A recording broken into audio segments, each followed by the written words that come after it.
Hello students, how are you all? Welcome to Baji Sarbas YouTube channel.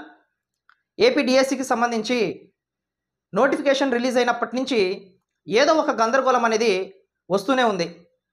అయితే దీంట్లో కొంతమందికి freshers ఎవరైతే complete చేసుకుని బయటకు వచ్చారో మాకు టెట్ అనేది కండక్ట్ చేయండి, మేము కూడా పార్టిసిపేట్ చేస్తాం కదా అని కొంతమంది, 90 రోజుల సమయం కావాలి, ఒకే జిల్లాకి ఒకే పేపర్ ఉండాలి అని కొన్ని సమస్యలతో సుప్రీంకోర్టులో కేసు అనేది ఫైల్ చేయడం జరిగింది.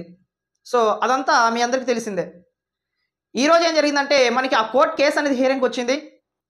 సో మనకు వచ్చిన ఇన్ఫర్మేషన్ ప్రకారంగా కోర్టులో కేసు అనేది సుప్రీంకోర్టు నుంచి హైకోర్టుకి షిఫ్ట్ చేయడం జరిగింది. అండ్ ఆల్సో ఎగ్జామ్స్ కూడా చెప్పిన షెడ్యూల్ ప్రకారంగానే కండక్ట్ చేయండి అనే తీర్పు కూడా రావడం జరిగింది.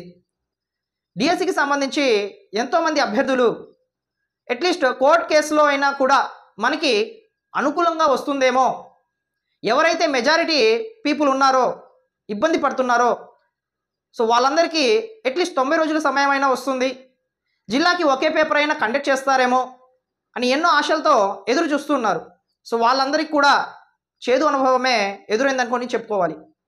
ఎందుకంటే మనకి ఇన్ఫర్మేషన్ ఎవరికి కూడా అనుకూలంగా రాలేదు. ప్రీవియస్ వీడియోలో కూడా ఒకసారి చెప్పాము, మనకి ఎయిదర్ పాజిటివ్ అయినా రావచ్చు, నెగిటివ్ అయినా రావచ్చు అని చెప్పేసి. సో ప్రెజెంట్ వచ్చేసి మనకి కోర్టులో యాజ్ యూజువల్ షెడ్యూల్ ప్రకారంగానే కండక్ట్ చేయమని చెప్పడం జరిగింది.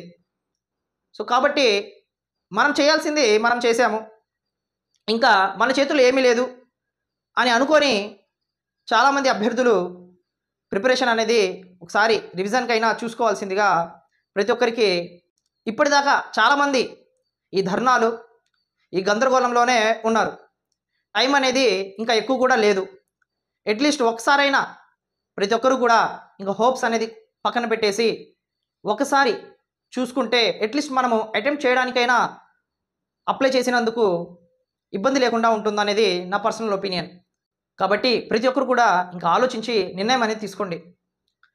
సో మన ఛానల్లో ఆల్రెడీ చెప్పిన విధంగానే ప్లేలిస్ట్లో ప్రతి ఒక్క వీడియో కూడా మ్యాథ్స్కి సంబంధించి అప్లోడ్ చేయడం జరిగింది. సో నాన్ మ్యాథ్స్ స్టూడెంట్స్ని మెయిన్ దృష్టిలో పెట్టుకొని ప్రతిదీ కూడా బేసిక్ లెవెల్ నుంచి చెప్పడం జరిగింది. ఒకవేళ నాన్ మ్యాథ్స్ స్టూడెంట్స్ ఎవరైనా ఫస్ట్ టైం మన వీడియో చూస్తున్నట్లయితే ఖచ్చితంగా ఒక్కసారి ప్లేలిస్ట్లోకి వెళ్ళి చూడండి, ప్రతి ఒక్క టాపిక్ కూడా అందుబాటులో ఉంటుంది.